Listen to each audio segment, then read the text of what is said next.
Awesome. Well, thank you everyone for tuning in. I'm so glad you're here. I'm Kathrin Rein. I'm your moderator from Miami, Florida, and I have the huge honor to have Brad as a guest today. Hi, Brad. Hello. Thank you. I hope it's an honor. Yeah.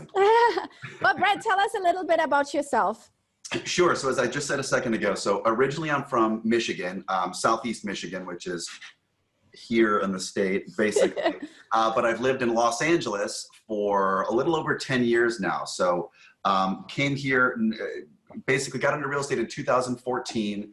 As I had told you just a second ago, like got off to a very, very slow start. Thought about actually giving it up because it was in the tortoise and the hare. I was very much the hare. But things started to click and I stuck with it. And so I am a solo agent here in LA.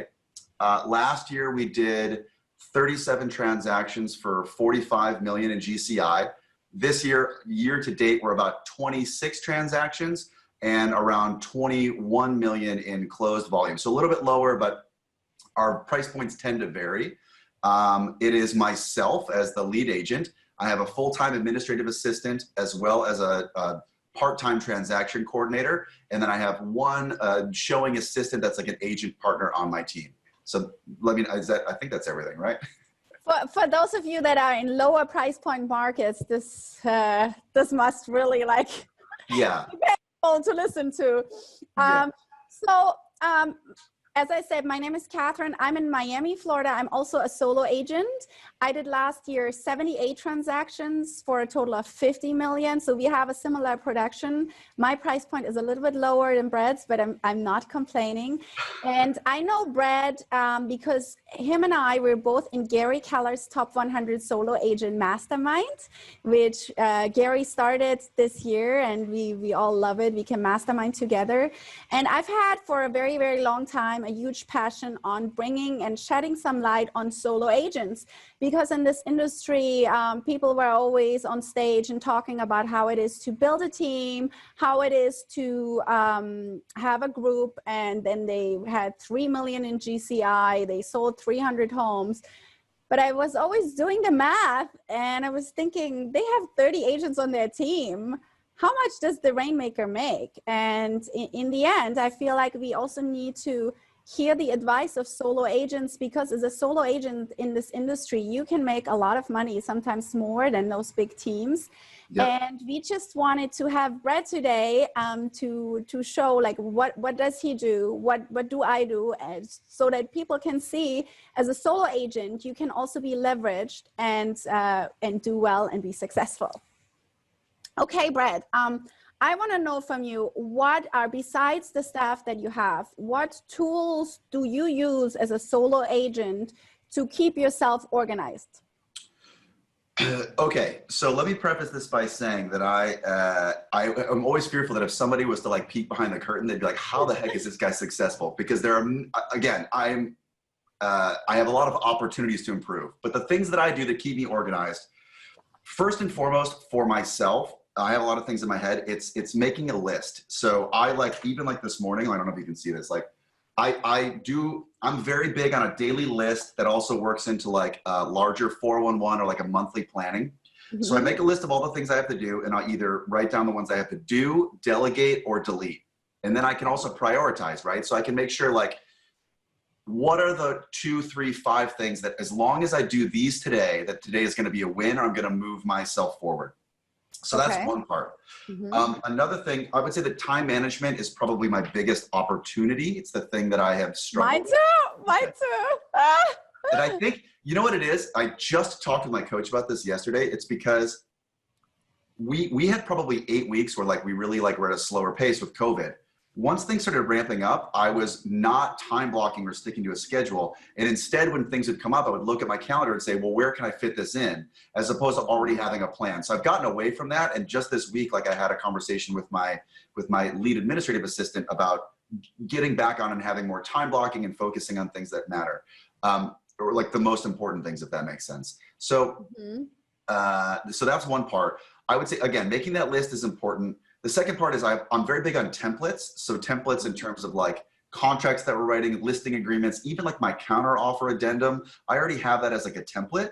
And then I even have email templates. So I have like the same email that I'm going to send to agents when we have multiple offers, or the same email that I'm going to send to an agent for submitting an offer for a buyer. Hold on there for a second. Where do you have those email templates? Are they in Gmail, or where do you have those? No. So I'm a big fan of Evernote. I don't know if you're familiar with that.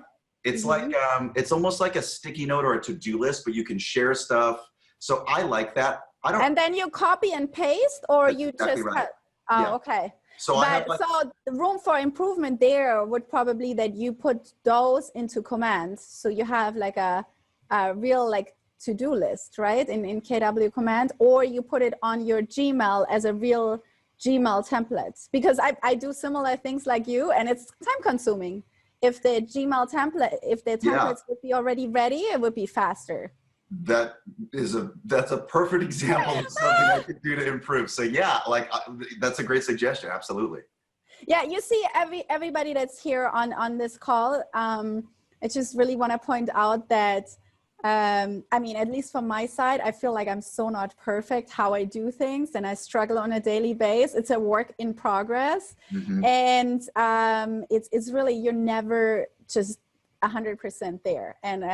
And when I hear you talk about those things, I'm like, I struggle with the same. I struggle with time management, and I just need to put things on the calendar.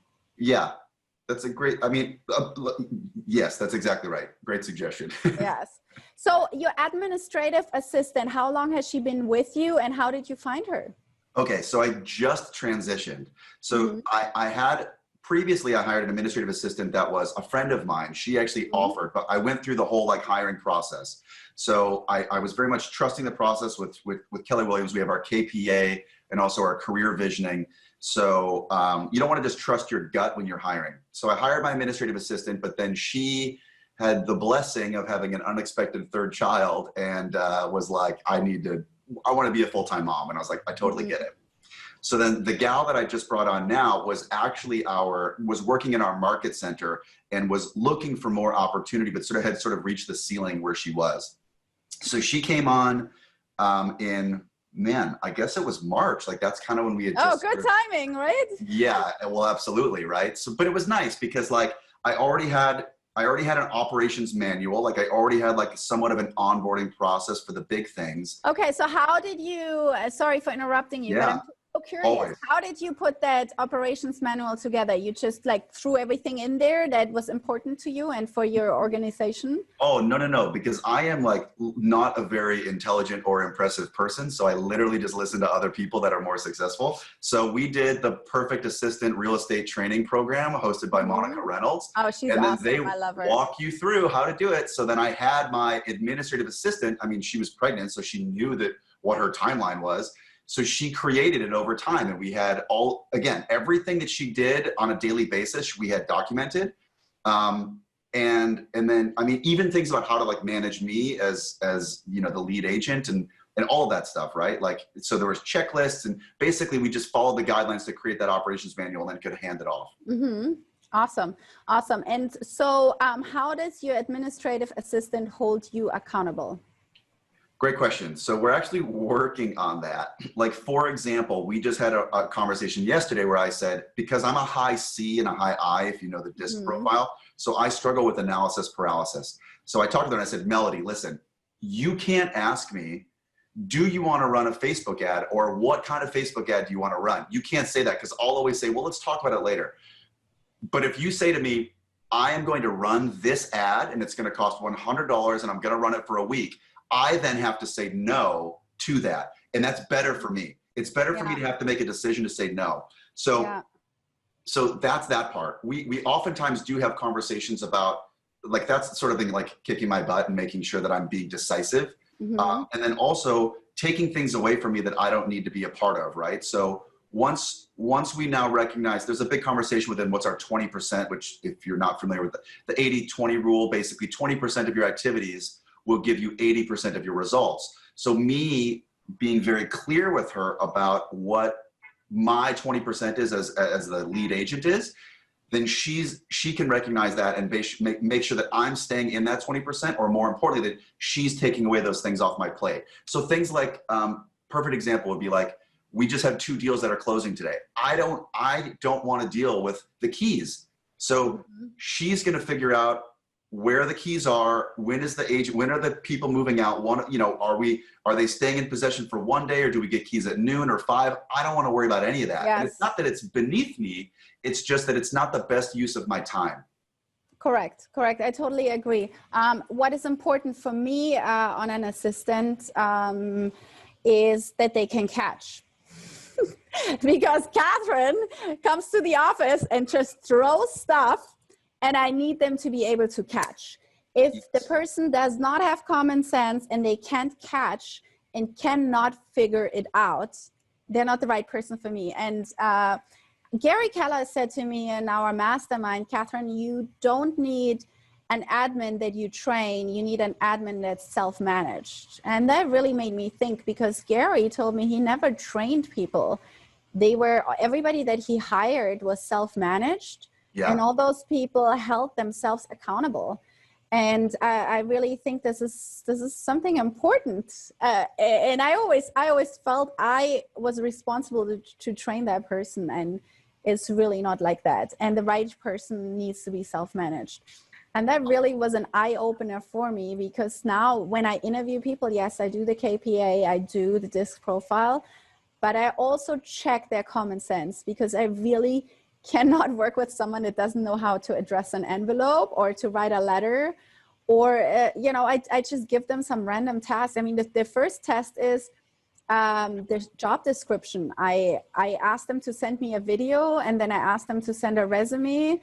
And I put some challenge in there to send one to the one email address, the other one to the other, and see if people can follow directions. Because if people can follow directions, they're not right for me, because I don't have time to repeat myself, especially when you're a solo agent. You're always running, right? Yes. So yeah, that's somebody's asking, can you use a virtual assistant? Yes and no. I right now only have a virtual assistant that does all my marketing. But you really, when you are at a level, I can tell you, when I was around 50 units and 15 million, I needed an assistant, because it was just too many files to handle. But everybody's different. So if you have a good virtual assistant, hey, go for it. The good thing is there's no one fits all. Everybody does it a little bit different, and we all can learn from each other. Yeah. So one thing I want to go over with you before you hire the assistant, because somebody asked in the chat, before you hired that first assistant, how did you grow your business, and at what level did you hire the assistant? Okay, so taking a step back. So I was a personal assistant, also growing my real estate business at the same time. So what that meant was I was very reactive, which was a blessing and a curse. So I was very good at managing a lot of tasks, and also very good at managing a lot of different personalities, but very bad at following a schedule, because I didn't have one. Mm-hmm. When I grew my business, the first year that I closed, I don't know, like 20 transactions or something like that. It split into 3 things. My sphere, open houses, or like what I would call existing business, meaning like I had a listing, I would meet the neighbor, or a buyer would come into an open house. And then the third was Yelp. I had actually a lot a lot with Yelp, which I'm happy to talk about, but I didn't pay for anything. I never paid for anything, because I don't have any money. So we've all been there. Well, yeah, right. I was like, what are all the things I can do for free? So that's how I built my business. But I'm going to be really honest. Like, I struggle, and I'll work all the time. And like, it's hard when you're getting going and you have your foot on the gas, because like, look, I'm married, I'm 38. My wife and I are about to celebrate our 4th wedding anniversary in October. While she loves and is attracted to the ambition that goes along with like being a driven entrepreneur, that's great. But like, she's not into like, hey, I have to work Saturday and Sunday because I like don't manage my time, and I have open houses. And so, so we have that real conversation, right? Where it's like, we feel disconnected. Like, I feel like, yes. So that's probably the biggest struggle, I would say, and goes into like showing assistance and also help with open houses, which we're not doing. So all of that to say is that like, after about 2 years in, where I started having growth, and it made sense in terms of like the dollar amount and what I saw in my pipeline, then I could bring on someone that was a full-time administrative assistant. Okay. But people do them at different points. Like I'm probably late to everything. I got into real estate late. I should have like quit my other job sooner than I did. I should have hired an assistant sooner than I did. Like, but I was operating in a. But that's okay. It worked out. I mean, I did the same thing. I think everybody would have hired an assistant probably earlier, but I just was not ready to give up that control. And once I had the assistant at 15 million, it got me to, I believe the next year was over 30 million. So it got me to the next level. Right. So I grew my business. So there's really two things that I think are how I grew my business. Number one, I was very different than everyone else. And when I look back in my life, I've always been a little bit crazy and different. And just think about if you're a client and you have choices, you can work with 10 different agents. Who are you going to work with? The 9 that are just like everyone else, or you work with the one that is just a little bit different, right? And I have always thought, what can I do to differentiate myself from other agents? And maybe my branding, you see in the back here, my little avatar, this like my little Miami avatar, or my videos. I always try to do something a little bit different than others, and it works. So, for example, when the pandemic hit, I switched over to virtual open houses immediately. And again, it was in my head, what can I do different compared to others? Because people don't want to work with someone that's just like everybody else. So that was number one. And number two, I grew my business through relationships. I just started talking to everyone at the gas station, in the elevator, when I was going on walks through the neighborhood. And I just started building relationships with people that even if they could do nothing for me. And this is something really very important that a lot of people forget. I have a little book and I'll show it to you. This is my relationship book. And in this book, I have like cards of some other agents, but also people outside of my industry, people that probably won't do anything for me in my career, but I'm going through this book every day thinking, how can I add value to those people? How can I send them a client? How can I do something for them? Because you never know when it comes back to you. And I think I've been really strong in this approach. I've never like, oh, what can I do for this person so they give me something back? I have always been very giving.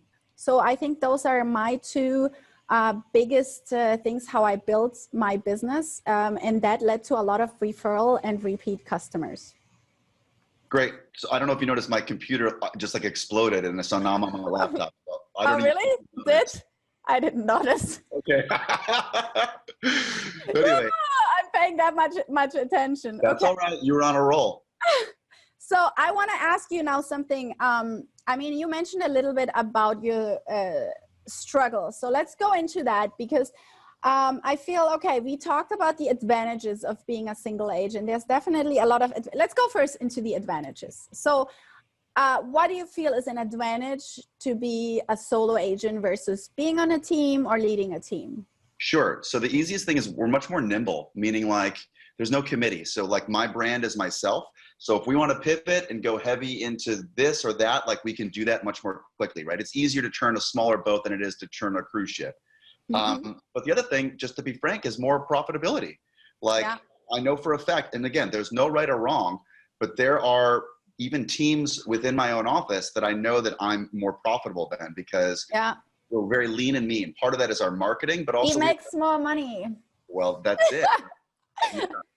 So like, and it's not about how much you make, but how much you have left, right? That's exactly right. And I didn't know that until we started going to Mega Camp and some of these panels. Cause I have I have a maps coach and then I have an accountant who's familiar with the models. And so when they send over that stuff to me, it's like, well, this is great and looks good, but I had nothing to sort of compare it to.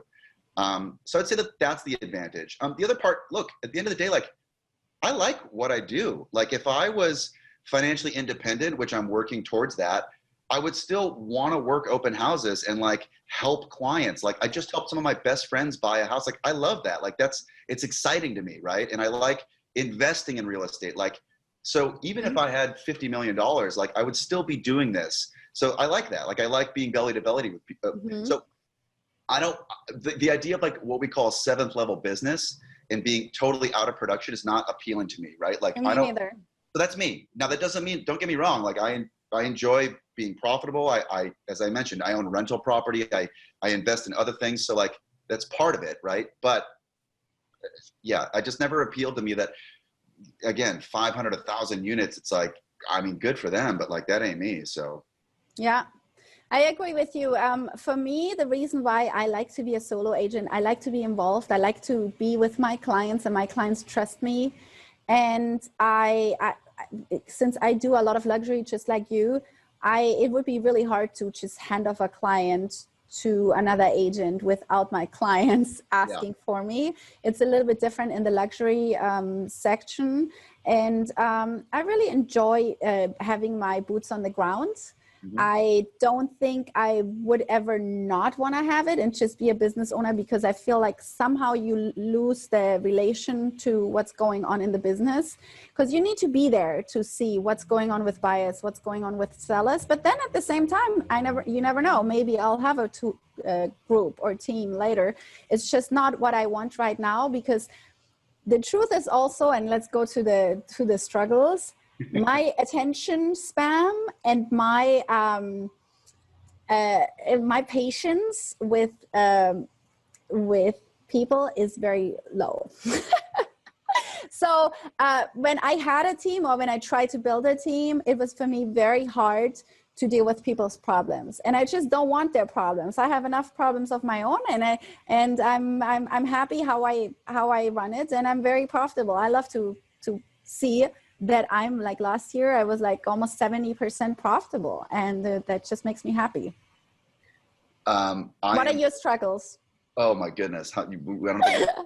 Okay. So the biggest thing, listen, it's 2 things. It's certainly the schedule, right? So part of it too is also, while I enjoy being a leader, I do not enjoy being a manager. So what I mean is, like, I like casting that vision. I like knowing where we're going. And I like to lead by example in that part, working hard, being ethical, like following up, all of that, except that I don't like being like, okay, but did you report your numbers? Did you do this? Like, I had a situation with an agent partner, buyer's agent before, and it frankly, like, it just didn't work out. Nothing wrong. It just wasn't the right fit. So like, for example, now I have a showing assistant, because the biggest struggle for me is being in 2 places at once. Correct. But then I ran into issues too, where I was getting other agents in my office to help with showings, because I cover a large area. Like LA is a pretty big city. Yes. So, I remember I used to live in LA. You got to be all over town. And then oftentimes you have to go and open a door, do this. And then, so I ran into issues with like even being able to logistically have people there. And then some of the people initially that I was getting to cover these showings weren't representing me well. So then I had to like shift and manage expectations. So now what I do, and this is not like I have a showing assistant that, like, we work some deals together. And so what it is he basically takes ownership of setting up the showings for these clients. Now I tell them, and this isn't because I want to make sure that I'm getting in front of any of their concerns. Look, this guy is an agent licensed on my team, but I'm still your point person. This is just someone who's opening the door for you. You don't need me to go in and open the door and say, okay, in this room with the refrigerator and the stove, this is called the kitchen. It's like, no, Yeah, absolutely. But when you do find that house that you love, you need me to be able to guide you. So the showing assistant thing has been tough, but I cut you off, I think. No, you didn't cut me off at all. I think this was something that we also discussed in Gary's mastermind, right? And I started using that too for all of you that are tuning in and listening. So it has been super beneficial for me as well. So whenever I have buyers that I have a consultation with via Zoom, because we now do everything via Zoom, I'm using COVID as an excuse, so I don't have to leave the house anymore. So I have a buyer's consultation with them, and I make it very clear that I won't be there at the showing. Sometimes I go if I'm available and if it's close by, but most of the time I'm not. And if they have any concerns, which so far they didn't have any concerns, I'm just going to ask them, remember when you bought your last house? And they're like, yes. I said, when the agent showed you the house, did you want to make an offer because the agent sold you the house or because you like the house? And they're like, it's because we like the house. I'm like, okay, so the agent will not make a difference, right? I mean, the person that I sent you is going to be, the person that I sent you is going to be very professional, and the person will just open you the door. So that's all. And they understand that there is a value in my time. And then I tell them, and by the time you have looked at the property, you can call me and I can already write up an offer. So they like this model, and we've done it. You know, we need to write up offers quickly in this market, and they understand that. Somebody was asking how we pay the showing agent. So it really depends. You can either pay a percentage or you can pay per showing. I think this is, yeah, very market specific. Mm-hmm. Yeah. I mean, I'll be honest. So if I do anything, if I'm paying anyone for a real estate agent activity, whatever that might be, I pay $25 an hour. Now with an assistant, like we typically, if it's going to be someone that's like a buyer of mine, that he is taking ownership of the showings from start to finish, including inspections and a couple of other things, then we have a set percentage of like a referral fee. And it's, I mean, right now, like it's 10% referral basically is how we work. Do you cap that at a certain amount? No. No, okay. Okay, so I pay per showing right now, but the girl that I have, she's really good, so I probably will put her on a percentage. But I'm very generous with my showing agent fee, and I pay more than most agents in my market, but that keeps my people motivated, and it's all about motivation. And when people show, you know, that they're amazing and good, then they get more, because I mean, how much is it like to pay $10 more for us to free up our time? Actually, she's showing right now properties while I'm here on this call. Yep. And it's close by. I could have driven there myself. It's 5 minutes, but it frees up so much time. Yep. I'm just looking what people are asking here. Showing agent. Yes, they are licensed. They have to be licensed. Yeah.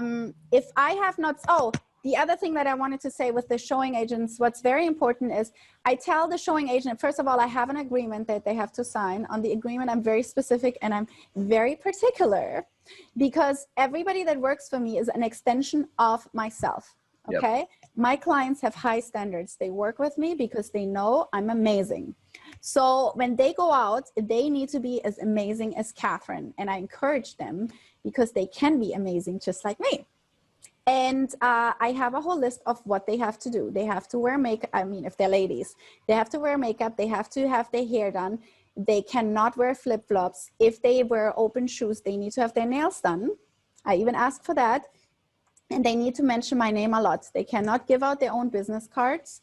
And they always need to refer back to me. When the client asks a question, they say, I'm going to write this down and Kathrin will get back to you. Kathrin will have the answer for you. Kathrin will let you know, okay? And they need to be my eyes and ears. And I make sure they know that. You need to be my eyes and ears. And after each showing, they need to call me and give me a detailed report. So I need to know before the client even calls me what was going on at the showing. And if there was any damages to the property or any concerns, they need to take pictures or videos and send that to me. So by the time I have their report, I call the client 10 minutes later and the client thinks I was with them at the property because I know everything. I'm like, oh yeah, I've heard there was a leak under the sink and the roof is old, but don't worry, we'll take care of that. Sometimes I go then to the inspection just to look at the property quickly, but most of the time I don't even go to the house. Yes. I mean, I don't know if you handle it the same way. The only thing is I'm much less lax on my what's it called? My, like, look, this is what I used to look like. Oh, you can't see the photo. Never mind. Sorry. Basically, this beard is new. I just shaved my head. I'm like a wild man, but I'm very lax. I don't know if it's LA and West Coast and nobody cares. I don't know what it is, but like you need to present yourself well, but I think it's more about how you're speaking and how you're acting, and truthfully less. You could be in jeans and a t-shirt and that could be considered formal wear in some circles. Yeah. But I'm with you. It's all about, again, let's loop back in with Brad. Let's, that's a great question. Let us get the answer for you, like validating everyone and making a note. In terms of seeing the property, most of the agents that will go out, like he will actually take a video of the property and make a note of anything. And then when we leave, like he'll shoot me, hey, a heads up, like they don't like it for these reasons, or they do like it because of this, we're interested in writing an offer. So that way I can already have seen the video, I can make a sense of it just because of the neighborhood. And look, I know my markets. If I need to walk through it in person, absolutely. Like there's a very unique property that I'm going to go see today because we want to write an offer. But before, we've already submitted an offer, but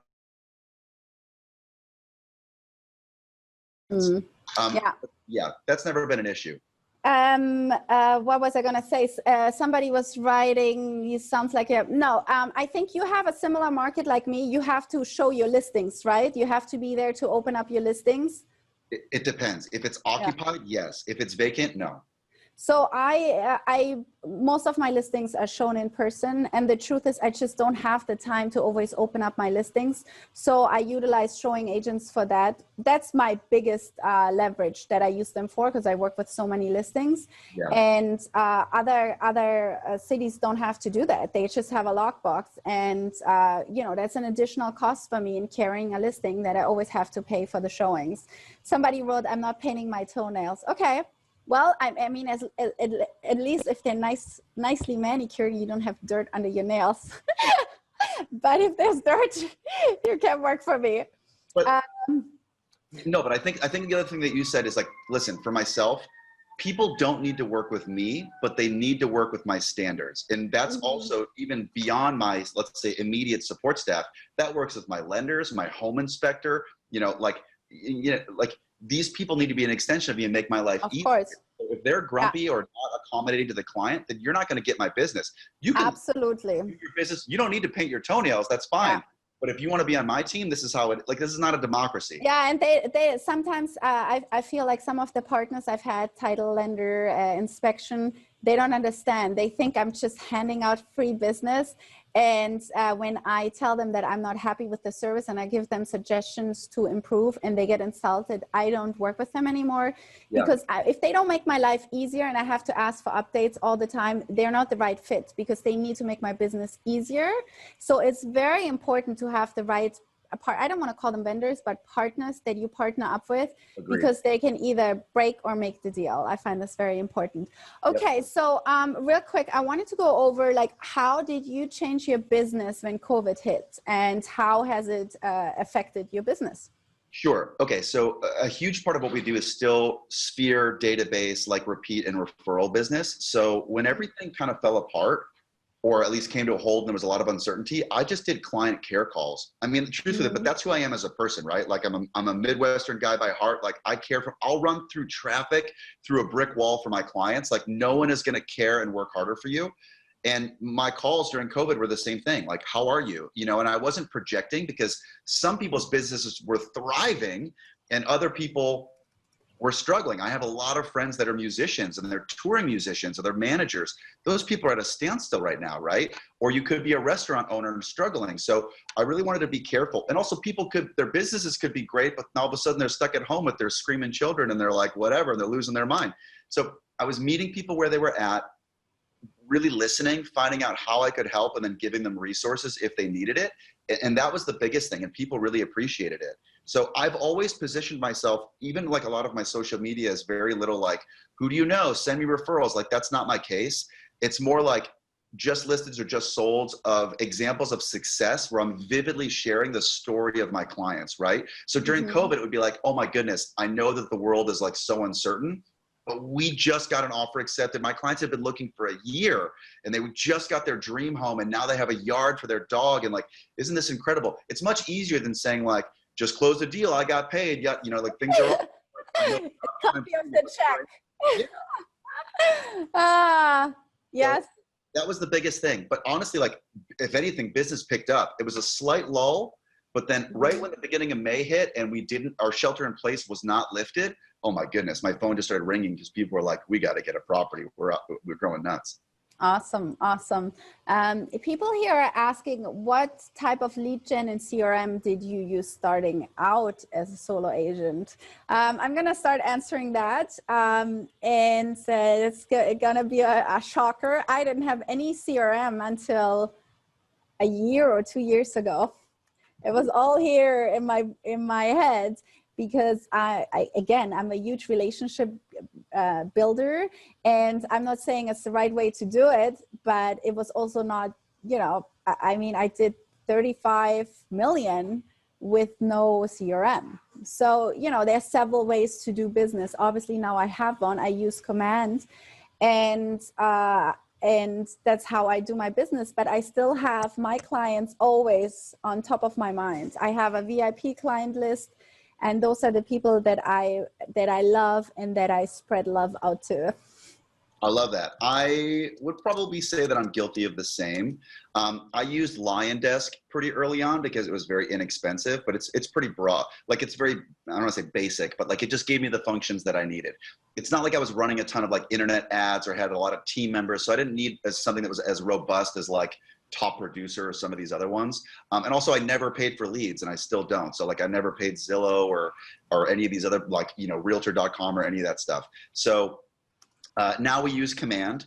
And then in terms of lead generation, it's still the same things. It's still my database, existing business or like past client referrals. And then I still randomly get calls off of Yelp. And then now I get agent to agent referrals, like people, you know, find me out of area.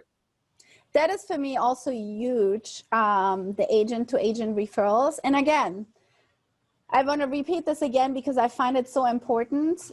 Think of who you can help. How can you give? If you're a giver, you will always attract business. And I'm always thinking, what can I give? What can I do for my fellow agents? And I sometimes do little videos for them or little tips and advice.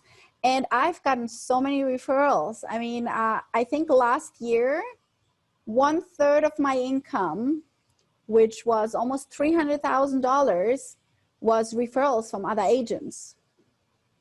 Well, you know that. I mean, we have people that moved to Miami, you know? Yeah.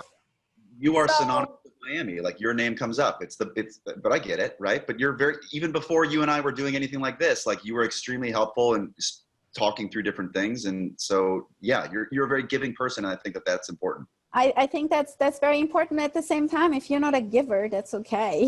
You know, it's not over for you or anything. It's just people are different. I don't want you to also like change your whole personality. This is just what has worked for me in the book.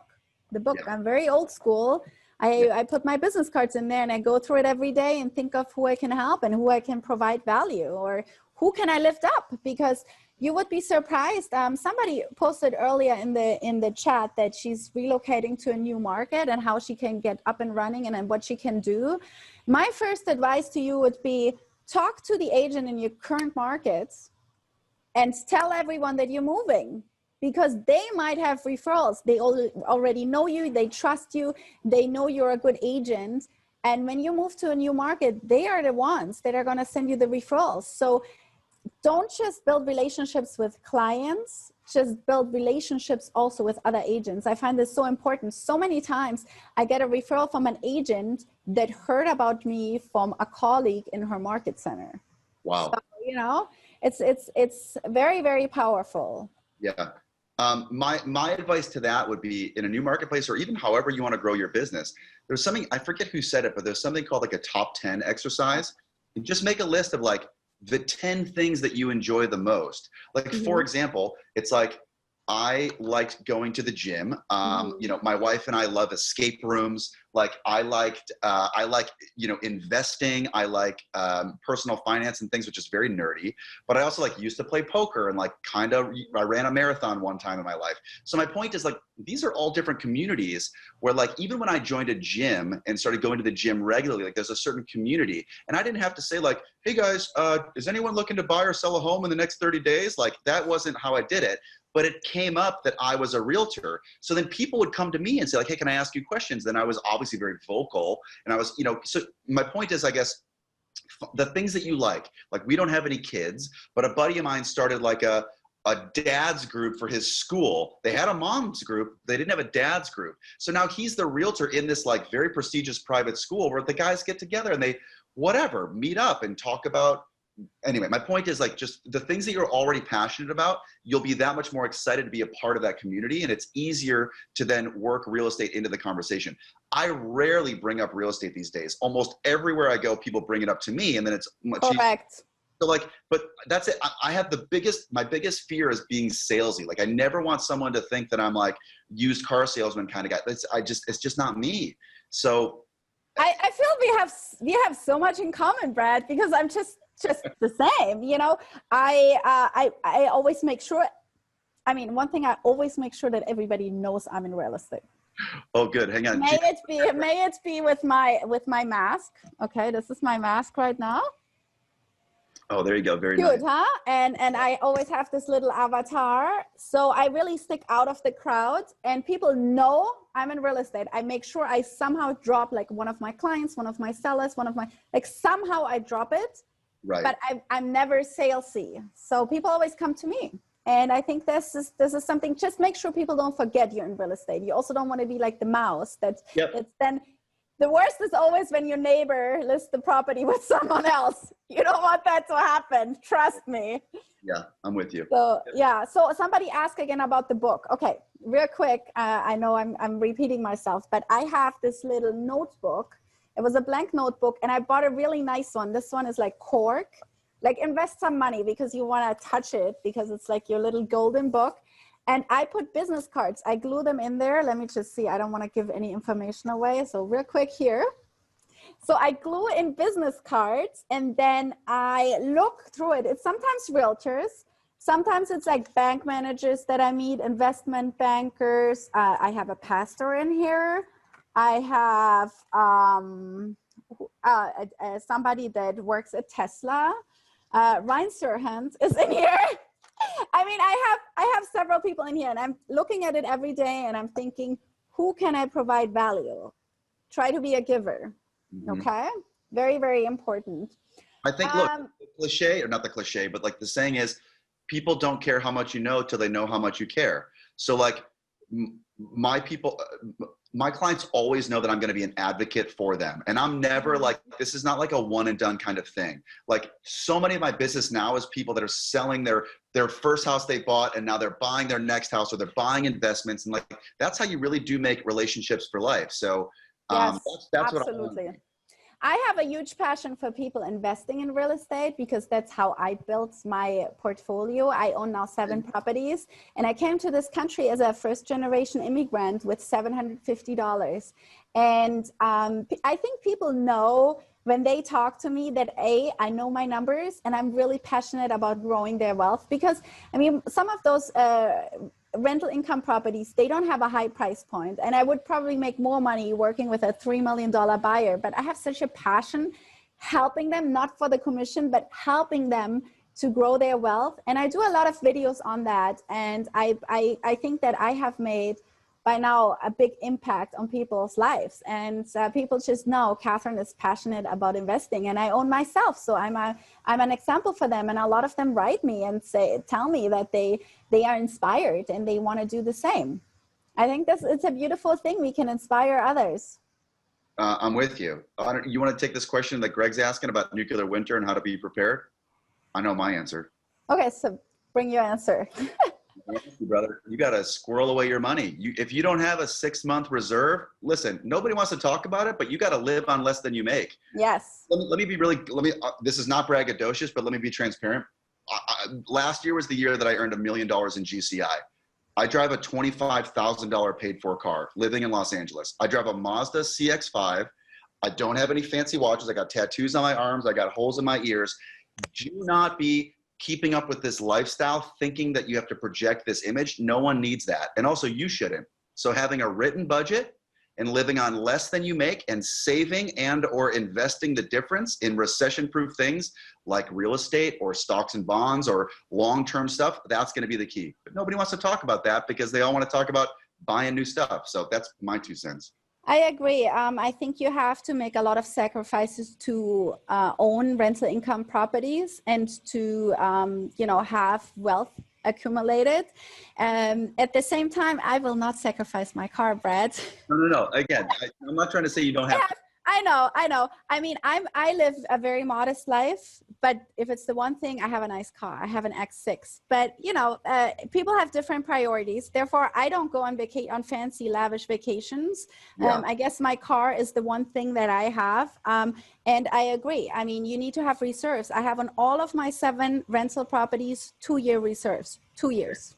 Yeah. So if something goes wrong, I don't have to worry. So, and I think normal people should have 3 months, That's normal. 6 months is already amazing, but I have 2 years because I'm very German and I always want to be prepared. Yeah. So we have 2 more questions and then we're going to open it up to everyone to, if you have any questions, put them in the chat. And this is something that I always ask myself, because I feel as a solo agent it's sometimes really hard, because either things go amazing, like this week, for example, I had $5 million in closing. So I'm like, yay! But then in July and August, I only had rentals and people were already calling me. They're like, you know, my team leader was not, she was not, but like people that look up my numbers, they're like, what's going on with you? And I'm like, you know, so how do you keep yourself motivated and positive? Especially sometimes we have 5 deals fall apart and you just want to stick your head in the sand. How do you keep yourself motivated and how do you get out of it? Man. You know, this is not at all the answer that you want, but honestly, I think it's just sort of in me. Like I've always been a hard worker, but I'm not motivated by money. Like I've never been, I think the pursuit of money alone is like not a noble pursuit, but I do enjoy the pursuit of what money can do by providing safety and security for my family. I mean, as I said, I was in Michigan in 2008, 9, 10. Many people in my family like lost their houses. Like everyone was devastated with the recession. So I would love to be in a position to take care of our parents, to take care of our future children. So like, that's really the big part of it. So the other thing is like, man, when I cash a check, like I'm not the guy who like takes off for vacation. Like I'm like, that's it. That's the last check I'm ever going to cash. No one's ever going to call me. Like I'm very much the crazy person like that. So I just kind of trust along and look. And if anything, I'll look at my pipeline and really just feel confident that I know that the sales are coming. So even if now isn't the right time, I'm okay. So staying motivated with that stuff that's not the hard part for me, I don't think. For me, it's when I am down, it motivates me. And when people don't believe in me, and I know that, it's for me a huge motivation. And I think most of my success, I can credit it to people not believing in me. And I wanted to show them that I'm better and that I can do it. One of the first people I was associated with told me that the way I lead generate with relationship building will never work out and that it's not sustainable. And I think I've proven her wrong. And it just worked out. And I'm really, that is something that really motivates me to be better. And then I wanted to say something else, but now I lost my thread. What did you say earlier about, I forgot. Okay. What advice would you give newer or less experienced agents on how they can, you know, grow their business? Oh my gosh, I got it all. Okay, so first and foremost, I think that people do not talk enough about the benefit of agent-to-agent relationships. So you have to know that the way you have to offer grace. Like you can't be the jerk that when you have your listing and now there's like 20 buyers that you're just treating everybody like trash. The way that you treat those people, they'll remember it. And even if you don't accept their offer, calling them and being gracious and letting them know, like, I can't tell you how many times that like in multiple offer situations now, we will get offers accepted, and not because our offer is like low or anything else, but if it's between me and 2 other agents, and those people know that I do what I say I'm going to do, that I'm an ethical and honest person, that I kept, you know, integrity during like even like difficult negotiations, like all of that speaks volumes, but no one really talks about that much, I don't think, at least. And there are agents in our area that like do really well, but let me tell you, they're not well respected, and all things being equal, like you can see their business declining. So that's one thing. I think agent to agent relationships. I personally don't spend any money on marketing, like buying leads and stuff like that. I'm a big fan of building my sphere, people that already know me, like me, trust me. If you don't have a huge sphere, focus on, like I said, that top 10 example. What are the things you like? If it's playing basketball at the park, or if it's gardening, or if it's like whatever, like you could love jigsaw puzzles. Like there is a community of people that do everything. So just insert yourself into that and be there. And also too, I think you got to know your stuff. What I mean is like your foundational items, things like your listing presentation, your buyer consultation, things like What are you saying? I mean, when we used to do open houses, right? But how are you objection handling? Like all of those things you should be pretty sharp in. And I know LabCoatAgents is a great resource for that stuff where you can ask objection handling and people will give you great answers. So yes, absolutely. Like I've learned so much by being on LabCoatAgents. Oh my gosh, 100%. So I think that that's it. A great foundational item. Sorry. One last thing. You should know and identify what is your unique selling proposition. Like why you? For me, it's that I want to be a teacher first, that I want to provide the level of service that I didn't get when I bought my first house. And so I want to educate and inform my clients so they can make the most confident decision for themselves. That's it. Like that's really who I am at my core.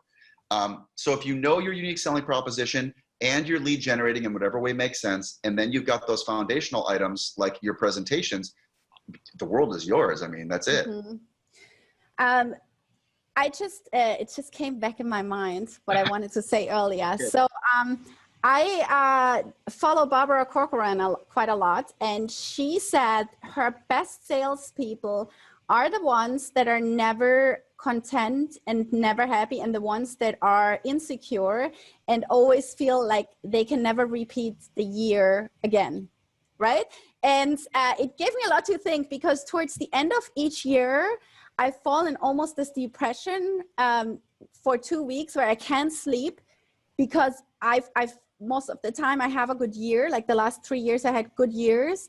And I always feel that the next year is not going to be the same. I feel like, oh my God, this was just luck. I cannot repeat this production.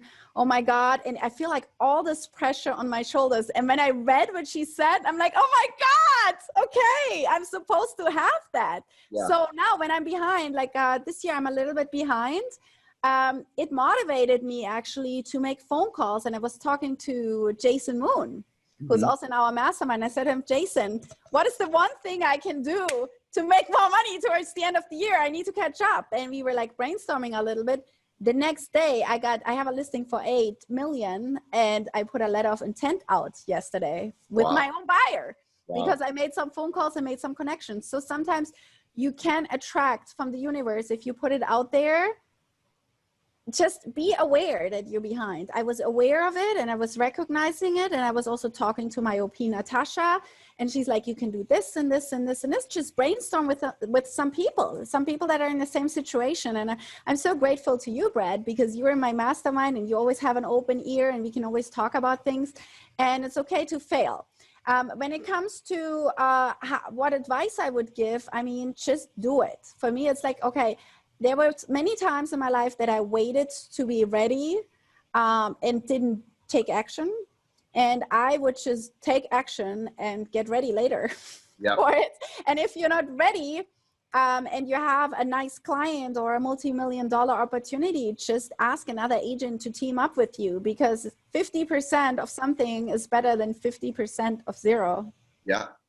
I'm with you. Also, to that point, like, man, I can't tell you how many times agents they're worried about their website or designing their business card. Who cares? Literally get a professional photo where you don't look like a bozo, where you don't have a stupid beard and a shaved head like I do, and where you look like a presentable person. And then that's literally all you need. That's it. I lost sometimes listings against agents, and when I looked up their social media presence and their website, it was not good. And I'm like, I have everything by now together, but they still got picked over me, and they weren't in no way perfect. So, it doesn't mean anything. There was a few questions. I just, we're almost at an hour, so I want to wrap it up. But how can you get motivated to start my business? I have 5 escrows. They went all sideways. It's tough. To be honest with you, sometimes you just got to stay home one day and watch TV. We all have that. I mean, I don't know how your first year was, Brett, but my first year, I cried a lot. I cried a lot. I thought this was the worst business in the world. I almost quit. I legit, like my team leader, I almost quit. Like, no joke. I was the last one to graduate our mentorship program. The first listing that I had was a $1.3 million listing. So it was like a 30,000, let me tell you, not to say $30,000 is not a lot of money. At that point in my life, that was a life-changing amount of money. Yes. And I still feel sick, but man, you better believe I close them now. If you're going to get me in front, oh my goodness, I'm not leaving until I get that thing signed, hopefully. But yeah. Yeah. My first commission that I lost was not that high. It was, I believe, like 12,000. And I thought I was going to die. Yeah. It was heartbreaking, but you know, you have to get over it. The truth is, what I've also learned, it's, and it's also from Barbara, it's the most successful people are the ones that get up after they've fallen down.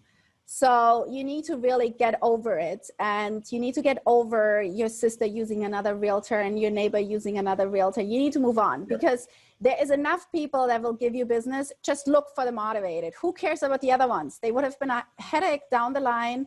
Just move on to the people that are motivated. Find the motivated. There is enough. Just go to them. They will appreciate you. So please share contact for referrals. Okay, I think we shared it already, but I'm going to put it again. I'm Kathrin. I'm in Miami. Yeah. And I'm going to put it here.